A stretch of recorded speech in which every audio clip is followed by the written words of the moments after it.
बचपन के कपड़े उतरन नहीं यादें होती हैं। आरोही, ये क्या कर रही हो? दरवाजे पर खड़ी कालिंदी जी आरोही के हाथ में छोटे बच्चे का कपड़ा देखकर चिल्लाते हुए बोली, मम्मी जी, ये सब मेरे कपड़े हैं। मम्मी ने बहुत संभाल कर रखा है और अब मेरा बच्चा पहनेगा। आरोही अटैची में से अपने छोटे छोटे कपड़े निकालकर प्यार से उन्हें निहार रही थी। दिमाग खराब हो गया है। प्रेगनेंसी से ठीक पहले लड़कियों के कपड़े देखोगी तो लड़की ही होगी और मुझे अपना पहला पोता चाहिए। और फिर तुमने सोचा भी कैसे कि तुम्हारे पुराने कपड़े मेरा पोता पहनेगा? उसे मैं किसी की उतरन नहीं पहनने दूंगी। कारिंदी जी गुस्से से कपड़े का बैग उससे छीनते हुए कहा, बचपन के कपड़े उतरन नहीं यादें होती हैं। मम्मी जी, ये मेरे कपड़े हैं और हर माँ की तरह मेरी भी दिली ख्वाहिश है कि मैं अपने बच्चे को अपने बचपन के कपड़े पहनाऊं। और फिर इन छोटे कपड़ों में यह नहीं लिखा होता कि यह लड़के के लिए है या लड़की के लिए। वैसे भी मुझे और वरुण को एक हेल्दी बेबी चाहिए, फिर वो लड़का हो या लड़की, कोई फर्क नहीं पड़ता। आरोही ने कालिंदी जी के हाथों से बैग छीन लिया। कालिंदी आरोही की इस हरकत से अपमान से भर गई और फिर तुरंत अपनी बेटी को फोन करने कमरे में चली गई। मैंने पहले ही कहा था कि मुझे आरोही की डिलीवरी के समय उसके पास नहीं रहना। एक तो वो मेरी सुनती नहीं और आज कितना बड़ा अपशगुन कर दिया। कालिंदी जी की बेटी नैना बोली, मम्मी आप फिर शुरू हो गई अपनी बेतुकी बातें लेकर। नैना बोली, क्या फिर शुरू हो गई? तुम आजकल की लड़कियां 4 किताबें क्या पढ़ लेती हो? अपनी माँ की बातें बेतुकी लगने लगती हैं।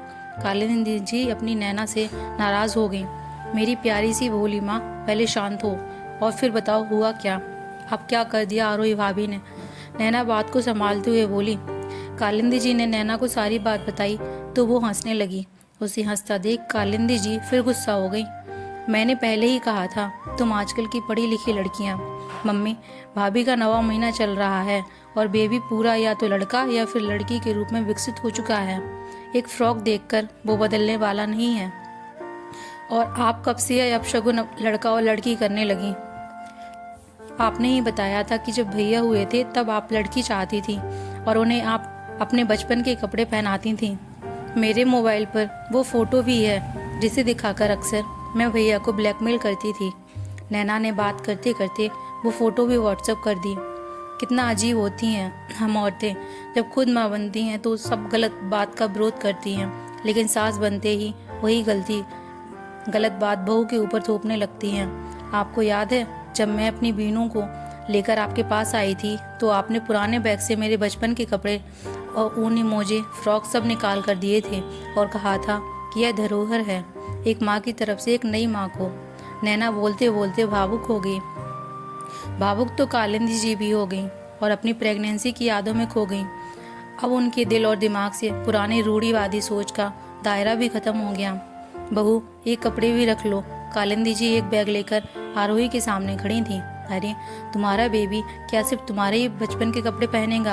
अगर उसे उसके पापा के बचपन के कपड़े नहीं पहनाओगी तो नाराज नहीं हो जाएगा? मुझे माफ कर दे बहू, मैंने तेरा दिल दुखाया। कालिंदी जी कान पकड़कर आरोही के पास बैठ गईं।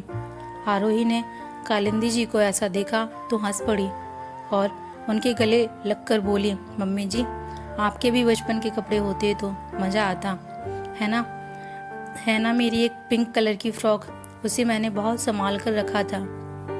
नैना को 1-2 बार ही पहनाया था, वो तुम अपने बेबी को पहनाना। कालिंदी जी खुश होकर बताने लगी।